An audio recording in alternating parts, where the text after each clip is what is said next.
we have been recording via Zoom, and I'm going to try and update some stuff because my Mac has gone weird. And it's trying to convert everything at the moment, so I'm not sure if it's going to work. Have you got 5 minutes, Dee? Yeah. Okay. I don't think we'll get anyone watching this, but probably not. No. Okay. Basically, we've been chatting about how it all started, and we'll do a quick briefing on here for people that want to see this over the next coming days. So I basically was saying, like, I feel I got mine from COVID, or the vaccine, because I had some weird heart murmurs and crap after one of the vaccines. And basically, I had loads of locked up trauma, probably like a baseline of depression, and I was going through stress in every single angle of my life at that point. And then, the PPPD hit. And you were quite similar, weren't you? Like, I got, turns out that the vaccine, mine started 4 days after my second COVID vaccine. I'll probably get censored for this, but, and it turns out that the spinning vertigo that I had on 4 separate occasions was actually a crystal that became dislodged in my inner ear into a horizontal canal. And that's something called BPPV, which is benign paroxysmal positional vertigo. The audiologist in London picked that up because on testing I had nystagmus, which is the eye movement, and he said that's how they could tell. And then my reaction to having that was to panic, because I've got a history of cancer. So I think that my nervous system is more primed for survival in that sense. So, and obviously I didn't know what the hell was going on, why I had this spinning dizziness, and it just became chronic. So that's how mine started. And I'd seen loads of specialists that most of them hadn't got a clue. This is going from chiropractors to upper cervical chiropractors, physiotherapists, a lot. And I had 2 MRI scans, one on the ear, one on the head, and they didn't find nothing. And it was like, but the horrific stuff that was happening to me was just, every time I thought I was dying and everything would go dizzy and I'd be hitting the floor. Didn't fall over that much. I had to prop myself up a lot, but it was tough. That's the thing, you think you can fall over, but you actually don't. Having said that, I did fall down the stairs once, which wasn't pleasant. No, that's not good. No. God. But that's because I was given propranolol, which they give off-label for anxiety, but also for migraine prevention, and they thought I had vestibular migraine. Yeah. And the dose I was given was very high, so I would get lightheaded, sometimes on standing, and I was diagnosed with POTS as well, which is just nonsense. Yeah. Did you actually have POTS? No. Well, I had a type of POTS, but I'm not. I had increased heart rate on standing, which everybody does, and mine consistently went up, but it didn't go above 30. So it's not straightforward POTS, but I did have dysautonomia. Yes. But I no longer have it because I didn't give it any attention. Yeah. So that's weird, because I went through that myself and I thought I had that. There's Dr. Lim, have you ever heard of him? He's had people in with dysautonomia from COVID. It's increased a lot since then, and POTS obviously. Yes. And I had loads of symptoms from that. But again, it was sort of written off because no one could find anything. So I sort of taught myself stuff through that physio that I saw. He was just like brilliant in the end, explaining everything. By the end of it, he was like, "You've got the tools, you've mastered it." But I was a bit wary because I still felt crap. But over time, the other thing I was going to tell you actually was I did a meditation, the inner child meditation. You know that? Is that the anxiety guys one? Yeah, I think so. Have you done that? Looking at the same stuff, yeah. Oh, God, I think we all are. That's what answer, didn't we? Yeah. I did that, and I had the most surreal experience I've ever had. And I went into a deep trance, and I saw everything. Like where it goes into that, it feels like walking through a forest. That's the visions I had in my head. You get at the start, where it does the little piano bit. Doom, doom, doom. It's a long time ago that I did it. Oh, right. So basically, the visions I had, I was in a forest, went through to this like really nice garden thing, and there was a bridge, and I saw a kid, and it was weird because I could see it, I could see myself, and as I got closer to myself, the little version of me sort of ran over to me. I gave it a hug in that, and they go on about see the pain that you've got, and it was weird. And basically, I felt really calm, and I felt when I was healing him. They said they talk about the light around him and stuff. I felt weirdness in my body, like a really warm feeling, but it wasn't till the end. And when the little me ran off. I bet you were so cute when you were a kid. No, sorry. No, well, might have been a little bit. In the dream it was meditation. No. But he ran off, and it was just surreal because he ran to my mum, and my mum picked him up and waved at me with her smile. I'm getting goose pimples now, and it was a smile that was like, "Don't worry, I've got you. You're fine." It was. Wow. Yeah, I burst out crying, but it was the relief, and I think it was something I needed. Yeah, they do say the inner child is kind of crying out. Yeah. So that's a really good thing to do, I think. I found the steady coach's anger one really, really powerful.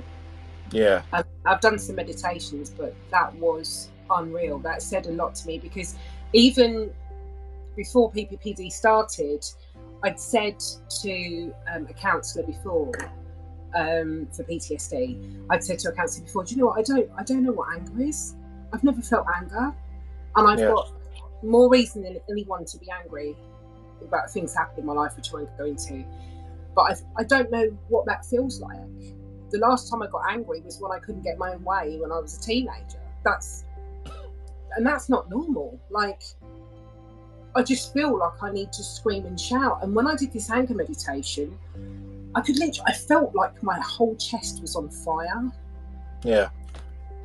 And do you know what you need to do? What? You need to go to a bungee with your partner and get him to push you off the cliff. That'll help. Then you'll scream and you'll let it out. No, what I need to do is go on a ghost hunt with you. Well, the only time I scream on a ghost hunt is when a bat flies at my face. Then I scream quite high pitched. I hate bats. Yeah. No, I do feel like I need to run up a hill somewhere and just go. Yeah. It helps. A lot of people do it. Just scream. Yeah. Right, so I don't want to keep you too much longer, obviously. What we'll do, we'd quickly do a quick fire round of these questions so we get everything covered, just in case I can't upload any of these videos. Okay. Because something's gone weird already. So, how much has sertraline helped? As you said. Massively. Yeah. And again, like you said earlier, it was more, you don't have to have it, you can cure yourself without it, but some people will need it to calm the anxiety. I needed it. Yeah. And I needed it, basically, like I said, with the stuff. It needed it, and I feel a lot better now from that. And I think that's helping the dizziness go. But it took me, I've been ill for 2.5 years. It took me a year and a half to actually put one in my mouth. I was absolutely terrified terrified. So I didn't want to go down that route, but I got to the point where I was like, you know, you got to just do it. Just if it works, it works. If it don't, it don't. And yeah, probably the best thing I did. I didn't have any expectations. I don't have any expectations with anything, but I'm glad I did it. But it was a painful, slow journey because I literally started on a quarter of a tablet. Yeah.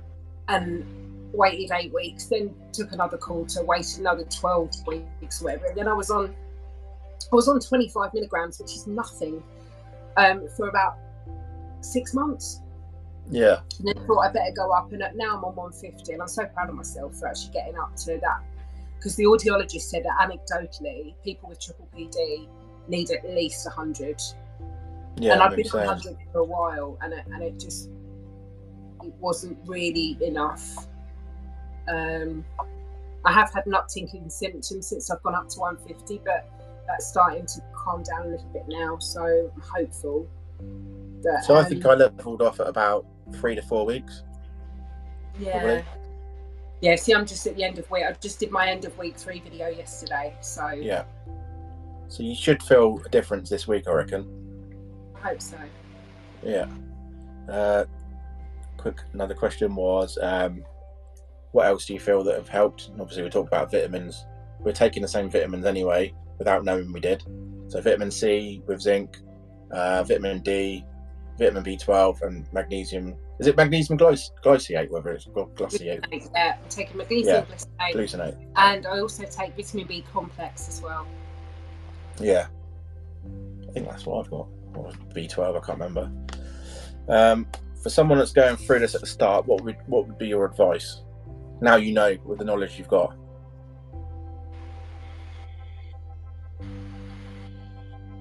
I would direct everybody to the Steady Coach. Yeah. To get knowledge of what's happening to you.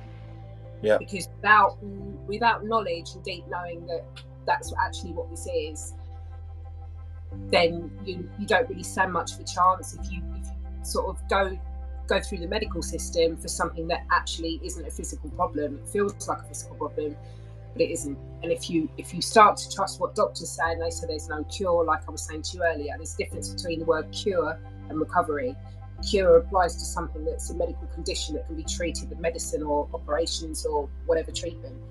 But recovery applies to somebody who's going through a brain error, which is what prediction error in the brain. Yeah. We're in fight or flight. It's as simple as that. And doctors, unfortunately, even though I think this neuroscience came out in 2011, it's not filtered down through the medical system yet. No, it needs So too quick. I would say to people, go to the Steady Coach first.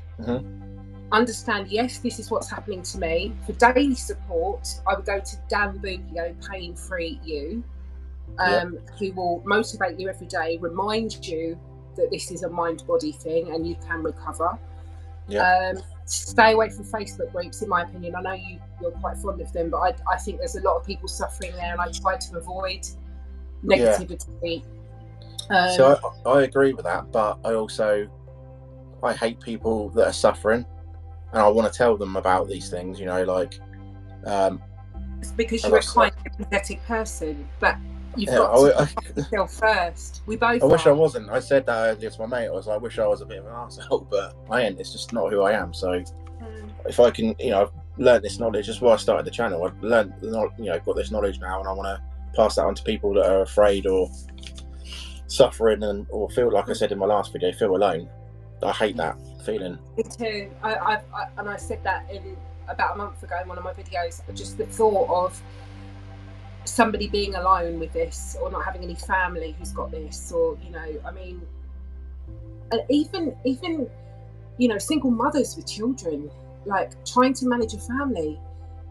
And how do you explain? I mean, I'm lucky in that sense. I haven't got anyone depending on me. I'm looked after, and I'm so grateful for that. But I can't imagine having to deal with children while having this. I mean, it's just, you know. But there is hope, and there are resources. Thank God for YouTube. But sometimes you just got to say to the doctors, you know, well, if you can't tell me why this started and you can't cure me either, then thanks, but no thanks. I need to look at the, you know, the mind-body approach to healing. Yeah. And that's not some sort of snake oil, like hippie shit. It's actually true. Yeah. The brain is creating this based on, you know, being in danger mode for too long. Yep. And we spoke about how much progress you've made since the beginning. And you said 70, was it? I was 70%, you're 85. Yep. Which, because I keep getting those dips every now and again. And when I get ill, I'm not getting ill as much now. I'm taking a vitamin C and zinc. But when I do, you can really feel it. The dizziness ramps up. Is your immune system kind of suppressed? Have you got like a... Yeah, but that's probably because of the vaccine. Yeah. A lot of people have got like immune problems because of the vaccine. I will let you know once I get my... I spoke to my caseworker last week from the VDPS, who's dealing with my vaccine damage payment claim, and they're almost at conclusion now, so I'll be interested to see what they say. Yeah. And finally, how do you keep positive in the months ahead? So how are you going to make sure you're positive about things? Or what would you change?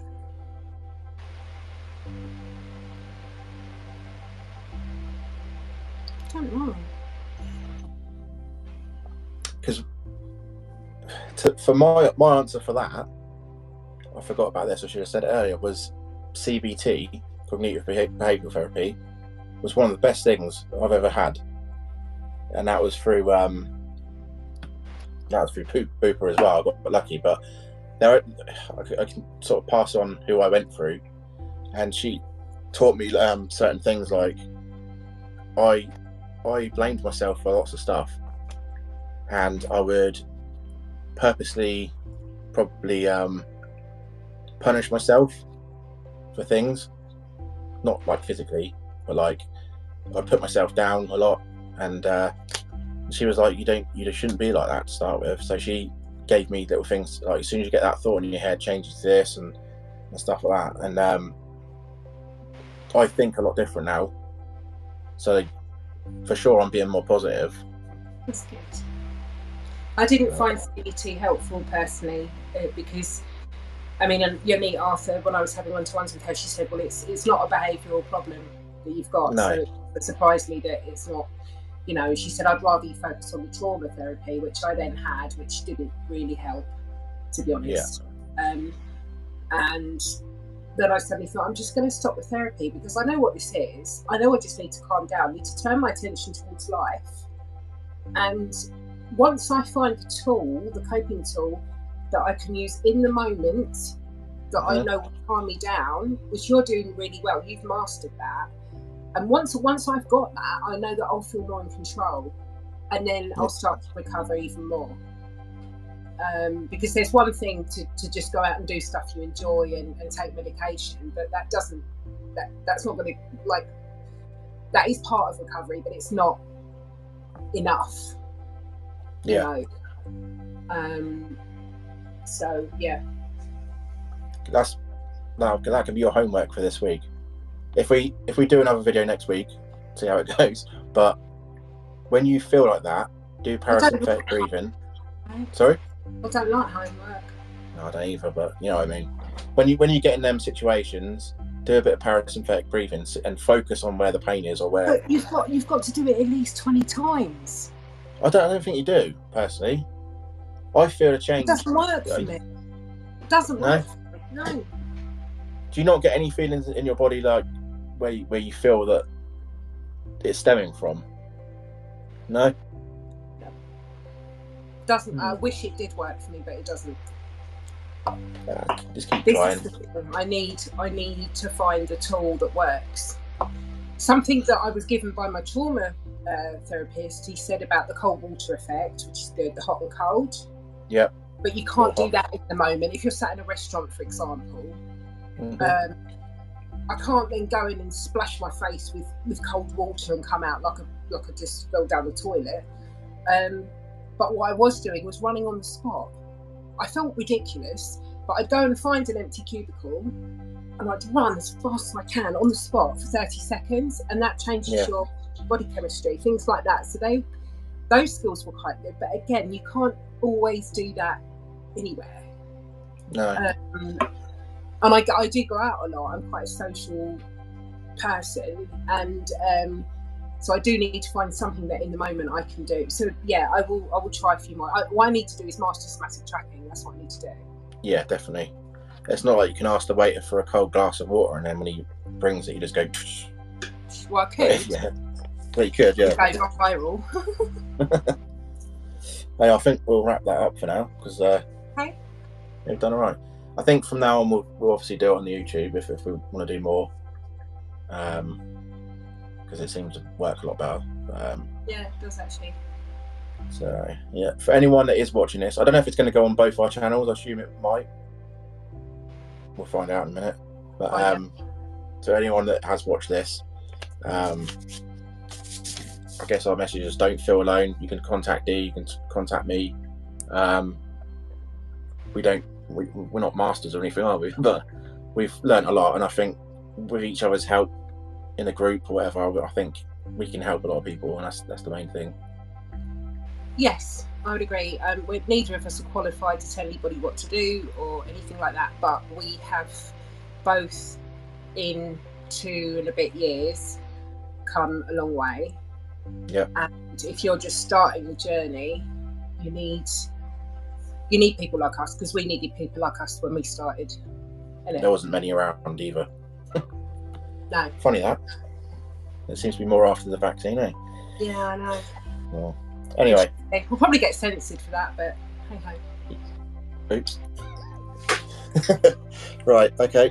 That's it for now, guys, and I'll speak to you soon. See you, Steve. All right. See you later. Bye.